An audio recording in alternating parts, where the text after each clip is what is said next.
वारंगल जिला तेलंगाना आशा workers union सीटों के राज्य नेता कासू माधवी ने मांग की है कि आशा कार्यकर्ताओं को श्रमिकों के रूप में मान्यता दी जानी चाहिए और लंबित वेतन का तुरंत भुगतान होना चाहिए।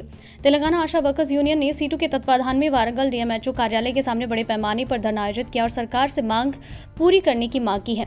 नेता कासू माधवी, रागुला रमेश, आशा कार्यकर्ता याकूबी शिवानी, श्वेता, अरुणा, राजेश्वरी, सुभद्रा, शोभा, एलम्मा, संगीता और अन्य ने भाग लिया।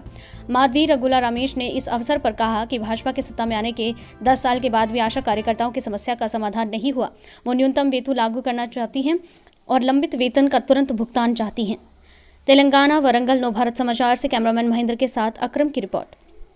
చెల్లించాలని అట్లాగే ఏఎన్సీల పేరిట ఆశాలపై జరుగుతున్నటువంటి వేధింపులను అరికట్టాలనేటువంటి డిమాండ్స్ తోటి ఈరోజు హన్మకొండ జిల్లా ఆశా వర్కర్ల యూనియన్లో డిఎంఎన్హెచ్ ఆఫీస్ ధర్నా కార్యక్రమం చేపడతా ఉన్నాం.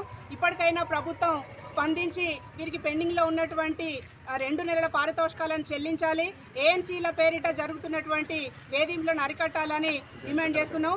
ఇలా మోడీ గవర్నమెంట్ స్కీములను ఎత్తేసేటటువంటి పేరు మీద బడ్జెట్ను ఎన్హెచ్ఎంకి తక్కువ చేస్తూ ఈరోజు ఆశా కార్యకర్తల పట్ల నిర్లక్ష్యాన్ని ప్రదర్శిస్తున్నారు. ఇవాళ ఆశా కార్యకర్తలకు బతికుంటే రక్షణ లేదు, చచ్చిపోతే ఎల్ఐసి లేనటువంటి పరిస్థితులలో ఆశాలు బతుకుతున్నారు. కాబట్టి ఆశాలకు రాష్ట్ర ప్రభుత్వం ఇచ్చినటువంటి 18,000 రూపాయల ఫిక్స్డ్ వేతనాన్ని చెల్లించాలని, ఆలోపు పెండింగ్లో ఉన్నటువంటి పారితోషికాలను వెంటనే చెల్లించాలని చెప్పి ఏఎన్సీల పేరిట ఆశాలపై జరుగుతున్నటువంటి దాడిని అరికట్టాలని చెప్పేసి, పారితోషికాలు లేనటువంటి అదనపు పనులు ఆశాల చేత చేయించకూడదని చెప్పేసి ఈ డిమాండ్స్ తోటి ఈరోజు ఇక్కడ ధర్నా కార్యక్రమం చేపడతా ఉన్నాం. అట్లా ప్రభుత్వము అధికారులు వేతనాలు ఇవ్వడంలో నిర్లక్ష్యం వహిస్తూ ఉన్నారు.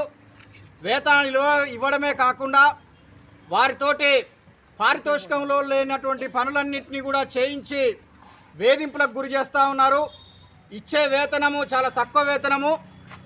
ఏఎన్సీ డెలివరీ అనేటువంటి పేరుతోటి ప్రతి నెల 2-3 డెలివరీలు ఉంటేనే మీకు 9,000 రూపాయలు వస్తాయని చెప్పేసి మెడికల్ అధికారులు కానీ, అదేవిధంగా మిగతా డిఎంఎన్హెచ్ఓ కానీ వీళ్ళు ఇబ్బందులకు గురి చేస్తూ ఉన్నారు. ఏ రోజు కూడా, ఏ నెల కూడా పూర్తిగా కూడా ఆశా కార్మికులకి పూర్తి వేతనాన్ని ఇవ్వడంలో, పారితోషికం ఇవ్వడంలో ఇప్పటి వరకు అధికారులు నిర్లక్ష్యంగా చూపిస్తూ ఉన్నారు.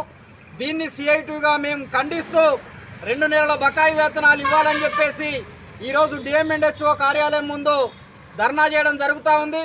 ఒక పక్కన గత 3 నెలల కిందట దాదాపు 24 రోజుల పాటు ఆశా వర్కర్లు కనీస వేతనాల కోసం, క్రమబద్ధీకరణ కోసం పోరాటం చేస్తే అప్పటి ప్రభుత్వం ఐఏఎస్లతోటి ఒక కమిటీ ఏర్పాటు చేసింది.